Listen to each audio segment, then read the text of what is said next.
was just thinking about this team, man, and I was thinking about the history of the teams in Sacramento. And I said to myself, I said, right now, today, they're 41 and 27. They don't even have 30 This is losses yet. This is crazy. crazy. 41 and 27. Pound for pound. We can't just take the record or where they end up in the playoffs and all this other stuff. Pound for pound. I think I started with saying this is a top 5 team in Sacramento Kings history. Mm-hmm. And, that encompasses how good they were, how beloved they are by the city and the fan base. And I was starting to do some math and looking at some teams, looking at the history, and I was like, you know what? I think I can push them in the top 3 all time. Hmm. Top 3 all time. And I ranked them. Okay, I was gonna I ask. did rank them, and I want to know Okay. what everybody thinks about this. Okay. I'll go 5-1. Okay. Go 5-1. Okay. Number 5 is the 05-06 Kings. That was when Ron came and they Mm-hmm. almost beat the Spurs. I was 8-1, He wasn't said it? we're gonna make the playoffs, and they were nowhere near the playoffs when he Yeah, said that, yeah. and they they I, they they made a run. I got them at 5. Kevin Okay. Martin hits the game winner in game Mm-hmm. 3. That was a memorable team. I Mm-hmm. remember them. Number 4 is the 02-03 team. Now, unfortunately, that's the team that we all thought was going to win the NBA championship. And Chris Webber goes down game 2 semifinals against the Mavericks. But I do remember Arco specifically. The rest of that series was lit. Like Arco, they tried to will that team to the Western Conference Finals. They loved that team. The Kings beat the hell out of that's also Doug Christie in the preseason. That happened with that team. And then the Kings beat the hell out of the Lakers on Christmas Day in Staples with that team. Got them at 4. I got this year's team, the Beam team. Okay. I got them at 3. I got this team at 3. What they've been able to accomplish this year, and combined with the Beam, I think that tells the story as well. Yeah, it's such a you talk about you're talking about the run, the Beam and the chain Yes. have become, Yes. and again, we The say this all the pictures with the time. chain afterwards. Yeah, we say this all of the time, and I'll continue to give them credit. That team of that social media team of Rachel and Jake and Terrell, all those guys, man, they don't miss. And everything that they've done has created what you just talked about right there. Memories. Yes. It has created something memorable on top of Mike Brown and the guys on this roster. Yeah, absolutely. Okay. So I got them at 3 right now today. Number 2 is 98-99. That's the first year of Jay Will and Chris Webber. That was a phenomenon, right? Yeah. Like, that was crazy. Jay Will was crazy. They win game 2 in Utah. And like I said, it's a different time. I don't know if this would happen today. They were at the airport. Not in the airport. They were outside.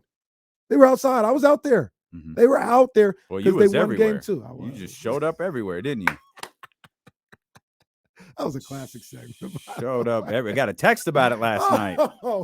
Showed up everywhere. You got to share that text with me, either through text or over. I don't know. You got to share that one too. But that 98-99 team, that's right now, that's number 2. That started everything. And number 1 is 2001-2002. Okay. They were so good. And I've got a couple of honorable mentions. Okay. Just real quick. I thought about the teams and that damn Jason Jones, when I posted the question on Twitter, he's like, well, considering they've only had 8 seasons, settle down, Jason. All right. As Stephen A would say, you're not wrong, but you didn't have to say it. Settle down. I came up with 10 teams though. Jesus. That is a little too much. Well, I got 2000, 2001.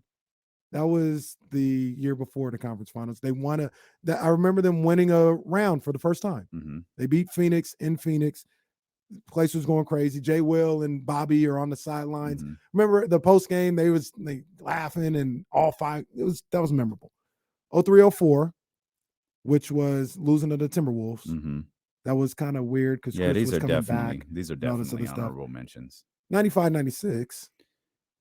They made the playoffs. Yeah, it was a 39-win team, but I know. that's fine. That's why they're No, not it's top fine. 5. It's fine. It's fine. Here's maybe a controversial one. Okay. 18-19. So is that Dave? I think people really enjoyed that team. So the thing I remember the most that year was people talking like Pop. I remember Pop talking about the team and how fast they play. I remember Dwayne Wade talking about the team. Draymond talked about and it how too. fast they play. I also remember Dave Yeager talking about the team. And Dave was the first, like, it's fine. If we don't do some other things, this isn't how you win long term. Yeah. I'm paraphrasing. That's not exactly, but everybody knew what he was talking about. Like there's things that we have to do better. This is a bit of fool's gold right now. And then they went through a stretch where everything slowed down dramatically. Like they just couldn't keep that pace up.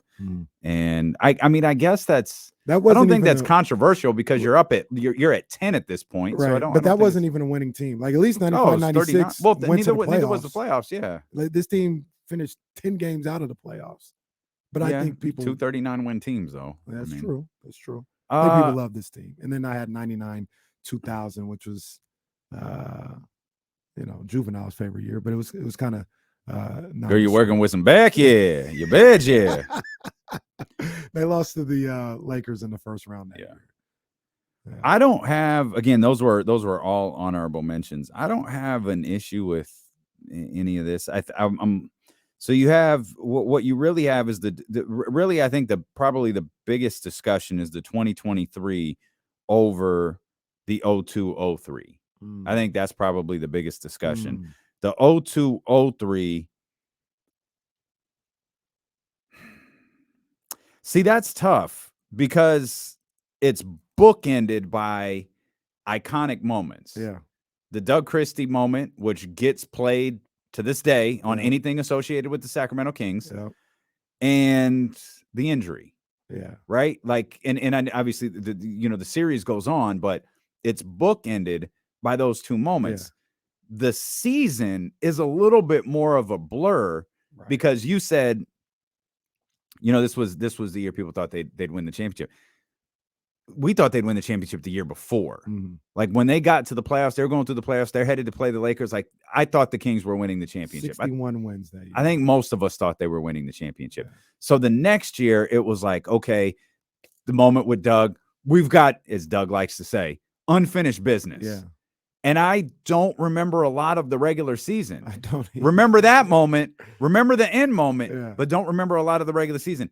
I actually remember more of the year Chris Webber came back halfway through. I remember more of that year because it was the fact that Chris wasn't there was the incredible part of it because Chris was the guy, but they were functioning on all cylinders without him.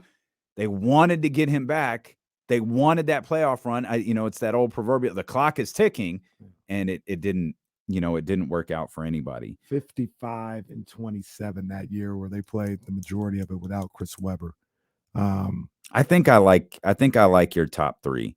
I think you think this year is already in the top three? I think so for the reasons that I just said.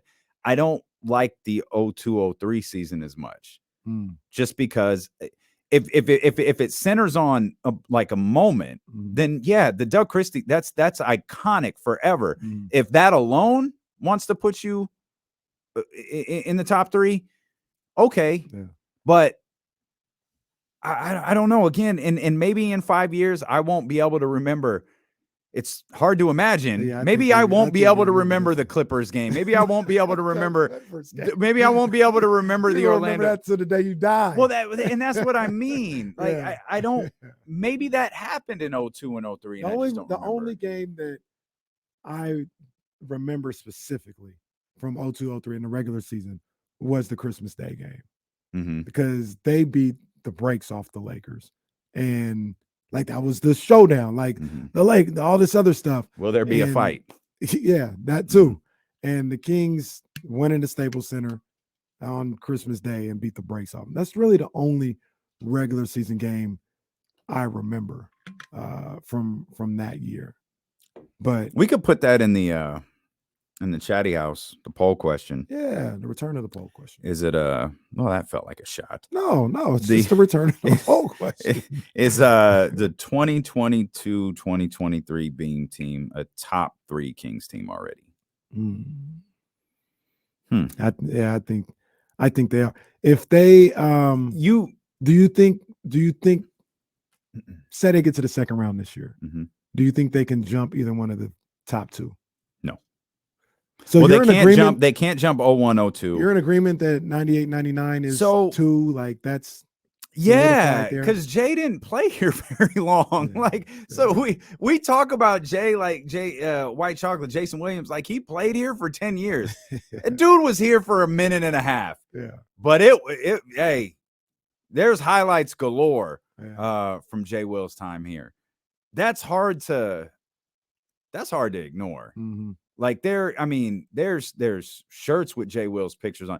Jay Will is I don't think it's a stretch to say Jay's iconic with Kings fans. Absolutely. So I don't want to, I feel like if I minimize that and move 2023 up, it's being a prisoner of the moment. Yeah. Because Jay 98 hasn't played here in 20 years. Yeah. And it's still, people desperately want to see him at the arena. They want to hear from him. They want him to be a part of the city. Again, he was here, like 2 seasons, barely 2 seasons. Yeah. That's it. And the thing about 98-99 for the kids out there is we think this year came out of nowhere and how exciting this team is. That thing came out of nowhere. I always tell the story about how I wanted Larry Hughes. And they talked about Jason Williams. When they said the Kings draft Jason Williams, I was furious. And then I saw him play against San Antonio. I was like, whoa, like this kid is kind of nasty. He had like 22 points. He was like doing all the Jay Will stuff. I was like, this kid is nasty. And yeah, they took off. They just traded at the time the best player in franchise history, Mitch Richmond. We all like that was the equivalent of people saying, all right, they're rebuilding. Like they're blowing it up with Mitch and they're taking a gamble on Chris Webber. They got this kid out of Florida. They went and signed Vlade Divac. That'll put butts in the seats. Like that came out of nowhere to like where it ended up going. They weren't just good. They were must-see TV.